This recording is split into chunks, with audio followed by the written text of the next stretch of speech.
Assalamualaikum warahmatullahi wabarakatuh.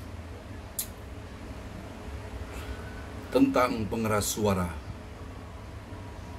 Kalau tinggal di perumahan, berdamailah dengan bisingnya teriakan tukang sayur dan tukang bubur. Kalau tinggal di pinggir jalan, berdamailah dengan bisingnya suara knalpot dan klakson kendaraan. Kalau tinggal di hutan, berdamailah dengan suara jengkrik di malam hari, suara burung di pagi hari, dan suara-suara hewan buas lainnya yang bersahutan setiap saat.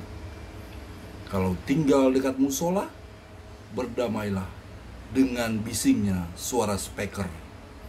Kalau tinggal dekat vihara, nikmati saja aroma dupa. Kalau tinggal dekat gereja, nikmatilah dentangan lonceng gereja. Kalau tinggal di Pulau Bali, nikmatilah suasana nyepi yang begitu sakral.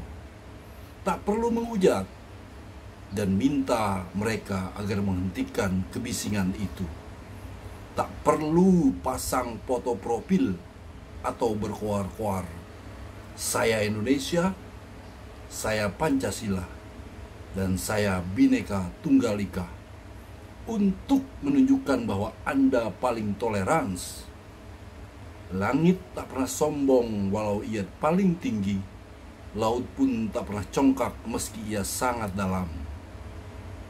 Nikmatilah hidup dan jadikan kebisingan-kebisingan itu sebagai lantunan irama yang harmonis, karena Anda hidup tidak sendirian. Jika hari ini mereka minta volume adzan dikecilkan, besok mungkin mereka minta alatnya dimatikan.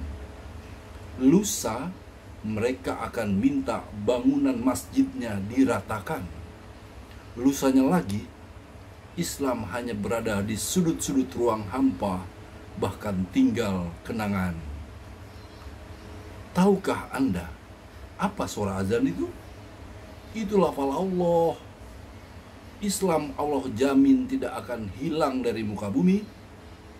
Namun tak ada jaminan Islam akan tetap ada terus di Indonesia. Wassalamualaikum warahmatullahi wabarakatuh.